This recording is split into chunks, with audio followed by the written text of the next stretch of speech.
Friends ಎಲ್ಲರಿಗೂ ನಮಸ್ಕಾರಗಳು. ಸೈಕಿಗೆ ನಿಮ್ಮೆಲ್ಲರಿಗೂ ಸ್ವಾಗತ. ಫ್ರೆಂಡ್ಸ್, ನನಗೆ ಈ ಒಂದು ವಿಡಿಯೋದಲ್ಲಿ ನಾನು ನಿಮಗೆ ಈ ವರ್ಷದ ಕೊನೆಯ ಸಂಕಷ್ಟ ಚತುರ್ಥಿ ಯಾವಾಗ ಅಂತ ತಿಳಿಸ್ಕೊಡ್ತಾ ಇದ್ದೇನೆ.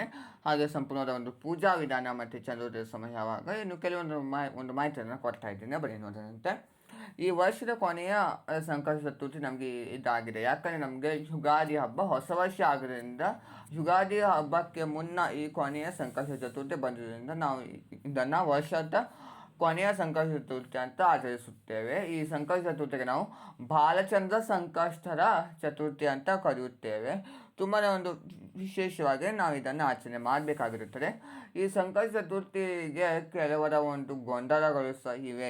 ಏನಪ್ಪ ಅಂತಂದರೆ, ಇದು ನಾವು ಸೋಮವಾರ ಆಚರಣೆ ಮಾಡಬೇಕಾ, ಮಂಗಳವಾರ ಆಚರಣೆ ಮಾಡಬೇಕಾ ಅಂಥದ್ದು.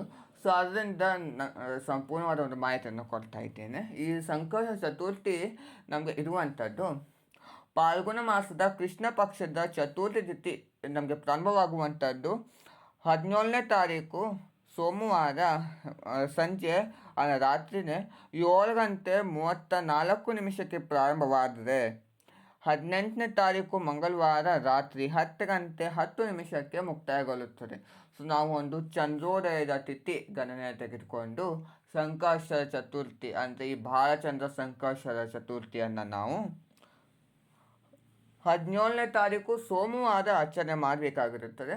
ಸೊ ನಮಗೆ ಶಿವನ ವಾರ ಸಹ ಆಗೋದ್ರಿಂದ ತುಂಬಾ ಒಂದು ವಿಶೇಷವಾಗಿ ನಮಗೆ ಫಲ ಕೊಡುವಂಥದ್ದು. ಸೊ ಅಲ್ಲಿ ಸಹ ಆಚರಣೆ ಮಾಡೋದಂತೆ. ಮತ್ತು ಚಂದ್ರೋದಯದ ಸಮಯ ನಮಗೆ ಬಿಡುವಂಥದ್ದು ರಾತ್ರಿ ಸೋಮವಾರನೇ ರಾತ್ರಿ 8:53 ಅದು ಇರ್ತದೆ. ಸೊ ನೀವು ಪೂಜೆ ಎಲ್ಲ ಆಗಿದ ನಂತರ ಆಚರಣೆ ದರ್ಶನ ಸಹ ಮಾಡ್ಕೊಂಡು ನೀವು ಪೂಜೆಯನ್ನು ಮಾಡ್ಕೋಬಹುದು. ಬನ್ನಿ ಈಗ ಪೂಜಾ ವಿಧಾನ ನೋಡೋದಂತೆ. ಒಂದು ಮನೆ ಮೇಲೆ ಗಣೇಶನ ಒಂದು ಮಂಡಲ ರಂಗೋಲಿ, ಗಣೇಶನಿಗೆ ಸಂಕಷ್ಟದ ಋಣವಿಮೋಚಕ ರಂಗೋಲಿಯನ್ನು ಹಾಕಿಕೊಂಡಿದ್ದೇನೆ. ಅದ್ರ ಮೇಲೆ ಗಣೇಶನ ಫೋಟೋವನ್ನು ಹಾಕಿದ್ದೇನೆ. ಹೂಗಳಿಂದ ಅಲಂಕಾರವನ್ನು ಸಹ ಮಾಡಿಕೊಂಡಿದ್ದೇನೆ.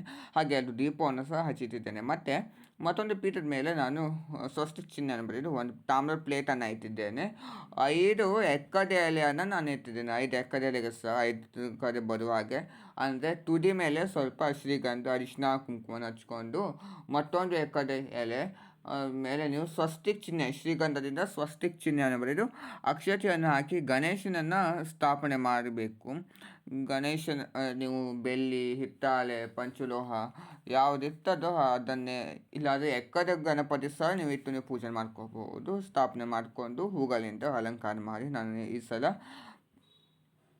ಸೇವಂತಿ ಹೂಗಳಿಂದ ಅಲಂಕಾರ ಮಾಡಿದ್ದೇನೆ. ಹಾಗೆ ಗಣೇಶನಿಗೆ ನಾವು ಜನಿವಾರ ಅಂದರೆ ನೀವು ಒಂದು ಅಂಗುನೂಲು 5 ಎಲೆ ಅಂಗುಲಿನಿಂದ ನೀವು 3 ಎಲೆ ದಾರವನ್ನು ಅದನ್ನು ತೆಗೆದು ಒಂದು ಗಣೇಶನಿಗೆ ಎಡಗಡೆಯಿಂದ ಬಲಗಡೆಗೆ ಬರುವ ಹಾಗೆ ಅದನ್ನು ಹಾಕಬೇಕು. ಮತ್ತು 21 ಎಕ್ಕದ ಹೂವಿನ ಹಾರವನ್ನು ಸಹ ನಾನು ಮಾಡಿಕೊಂಡು ಹಾಕಿದ್ದೇನೆ. ಇದನ್ನು ಸಹ ನೀವು ಆಚರಣೆ ಮಾಡಬಹುದು. ಇದು ನಿಮಗೆ ಮಾಡಲು ಆಗಿಲ್ಲ ಅನ್ನೋದಾದರೆ 21 ಕಡಲೆಕಾಳು, ಕೆಂಪು ಕಡಲೆಕಾಳನ್ನು ನೀವು ಅರಿಶಿನದಿಂದ ನೀವು ನೆನೆಸ್ಕೊಂಡು ಅದನ್ನು ಸಹ ನೀವು ಹಾರ ಮಾಡಿಕೊಂಡು ಹಾಕ್ಬೋದು. ಅದು ಸಹ ತುಂಬಾ ಒಳ್ಳೆಯದೇನೆ. ಎರಡೂ ಸಹ ಮಾಡಬಹುದು, ತುಂಬಾ ಒಳ್ಳೆಯದು. ಹಾಗೆ ಗರಿಕೆ ಇರೋದನ್ನು ಮಾತ್ರ ಮರೆಯಬೇಡಿ.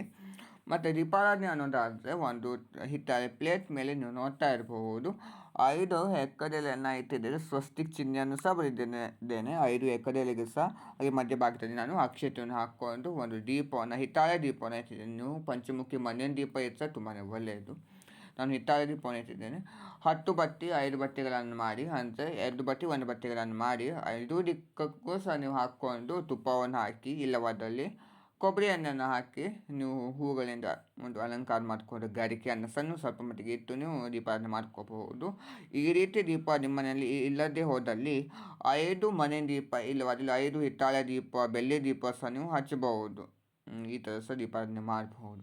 ಮತ್ತು ಕಾಯನ್ನು ನೀವು ಸಂಕಲ್ಪ ನೀವು ಬೆಳಗ್ಗೆನೇ ಮಾಡ್ಕೊಂಡಿರ್ತೀರಿ, ಒಂದು ವೇಳೆ ಮಾಡಲು ಆಗಿಲ್ಲ ಅನ್ನೋದಾದ್ರೆ ನೀವು ಸಂಜೆ ಸಮಯದಲ್ಲಿ ಸಹ ನೀವು ಸಂಕಲ್ಪವನ್ನು ಮಾಡಿಕೊಂಡು ಗಣೇಶನ ಬಲಭಾಗದಲ್ಲಿ ಇಟ್ಟು ಅದನ್ನು ಪೂಜೆ ಮಾಡ್ಕೋಬಹುದು.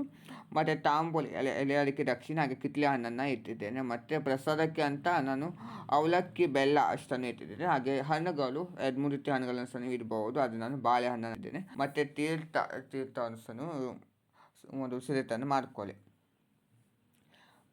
ಊದಿನ ಕಡ್ಡಿಯನ್ನು ಬೆಳಗ್ಗೆ ನಾನು ನಂತರದಲ್ಲಿ ಅಷ್ಟೋತ್ಸವನ ನೀವು ಮಾಡ್ಕೋಬೇಕು. ಗಣೇಶನ ವಿಗ್ರಹದ ಮುಂಭಾಗದಲ್ಲಿ ನಾನು ಪುಟ್ಟದಾದ ಒಂದು ಪ್ಲೇಟನ್ನು ಇದ್ದೀನಿ, ಯಾವ ಕಾರಣಕ್ಕೆ ಅಂದರೆ ಅದು ಅಷ್ಟೋತ್ಸವ ಮಾಡ್ಕೊಡ್ಲಿಕ್ಕೆ ಅಂತ. ಈ ಸಲ ನನಗೆ ಏನೂ ವಿಶೇಷವಾಗಿ ಅರ್ಚನೆಯನ್ನು ತಿಳಿಸ್ಕೊಡ್ತಾ ಇಲ್ಲ, ಖಾಲಿ ಕುಂಕುಮಾರ್ಚನೆಯನ್ನು ತಿಳಿಸ್ಕೊಡ್ತಾ ಇದ್ದೀನಿ. ಈ ಥರ ನೀವು ಕುಂಕುಮಾರ್ಚನೆ ಮಾಡ್ಕೊಂಡ್ರೆ ನೀವು ಪ್ರತಿನಿತ್ಯ ಸಹ ನೀವು ಹಣೆಗೆ ಹಚ್ಕೊಂಡಿದ್ರೆ ತುಂಬ ಒಳ್ಳೆಯದು. ಕುಂಕುಮಾರ್ಚನೆ ಗಣೇಶನ ಅಷ್ಟೋತ್ಸವ ಹೇಳ್ಕೊಂಡು 108 ಕುಂಕುಮಾರ್ಚನೆಗಳು ಸಹ ಮಾಡಿಕೊಂಡು ಧೂಪವನ್ನು ಹಚ್ಕೊಂಡು ನೀವು ಕಾಯಿನ ಒಡೆದು, ನೀವು ಯಾವ ಕಾಯಿನ ನೀವು ಸಂಕಲ್ಪ ಮಾಡ್ಕೊಂಡಿರ್ತೀರೋ ಅದೇ ಕಾಯಿನ ನೀವು ಒಡೆದು ಪೂಜೆಯನ್ನು ಮಾಡ್ಕೋಬಹುದು. ಪೂಜೆಯಲ್ಲಿ ಆಗಿದ ನಂತರ ತೀರ್ಥವನ್ನು ಪ್ರೋಕ್ಷಣೆ ಮಾಡಿಕೊಂಡು ಅಕ್ಷತೆಯನ್ನು ಹಾಕಿ ನೀವು ಪೂಜೆಯನ್ನು ಸಮಾಪ್ತಿ ಮಾಡಿಕೊಳ್ಳಿ. ಇಷ್ಟು ನೀವು ಪೂಜೆ ಮಾಡಿಕೊಂಡು ಒಂದು ಮಾಡಬೇಕಾಗಿರುವಂಥದ್ದು. ಚಂದ್ರೋದಯ ನಮಗೆ 8:53 ಬಿಡ್ತದೆ. ನೀವು ಚಂದ್ರೋದಯದಲ್ಲಿ ನೀವು ಒಂದು ಅರ್ಘ್ಯವನ್ನು ಬಿಡಬೇಕು. ಅರ್ಘ್ಯಕ್ಕೆ ನೀವು ಸ್ವಲ್ಪ ನೀರು ಹಾಗೆ ಅರಿಶಿನ ಕುಂಕುಮ ಗರಿಕೆ ಹಾಗೆ ಒಂದು ಹೂವು ಅಷ್ಟನ್ನು ಹಾಕಿ ನೀವು ಚಂದ್ರನ ಬಳಿಯಲ್ಲಿ ಹೋಗ್ಕೊಂಡು ನೀವು ಒಂದು ಅರ್ಘ್ಯವನ್ನು ಬಿಟ್ಟು ನೀವು ಉಪವಾಸವನ್ನು ಬಿಡ್ಬೋದು. ಅಂದ ಮಾತ್ರಕ್ಕೆ ನೀವು ಊಟವನ್ನು ಮಾಡಲು ಬರುವುದಿಲ್ಲ, ನೀವು ಅವಲಕ್ಕಿ ಉಪ್ಪಿಟ್ಟು ಈ ಥರ ನೀವು ಸೇವನೆ ಮಾಡಬಹುದು ಕಂಪ್ಲೀಟಾಗಿ. ಅವತ್ತಿನ ದಿವಸ ನೀವು ಅನ್ನವನ್ನು ತ್ಯಾಜಿಸಬೇಕು. ಆದ್ದರಿಂದ ನಾವು ಒಂದು ಉಪವಾಸವನ್ನು ಮಾಡಿ ನಾವು ಆಚರಣೆ ಮಾಡಬೇಕಾಗಿರುವಂಥದ್ದು. ನೋಡಿದ ಫ್ರೆಂಡ್ಸ್, ಇವತ್ತಿನ ಈ ಒಂದು ವಿಡಿಯೋದಲ್ಲಿ ಈ ವರ್ಷದ ಕೊನೆಯ ಬಾಲಚಂದ್ರ ಸಂಕಷ್ಟ ಚತುರ್ಥಿಯ ಪೂಜಾ ವಿಧಾನ ಸಂಪೂರ್ಣವಾಗಿ ತಿಳಿಸ್ಕೊಟ್ಟಿದ್ದೇನೆ. ಇದು ನಿಮಗೆ ಇಷ್ಟವಾದಲ್ಲಿ ಲೈಕ್ ಮಾಡಿ, ಶೇರ್ ಮಾಡಿ, ಕಮೆಂಟ್ ಮಾಡಿ, ಮತ್ತು ಯಾವುದೇ ಕಾರಣಕ್ಕೂ ಪ್ಲೀಸ್ ನನಗೂ ಸಬ್ಸ್ಕ್ರೈಬ್ ಮಾಡೋದನ್ನ ಮರಿಬೇಡಿ. Thank you.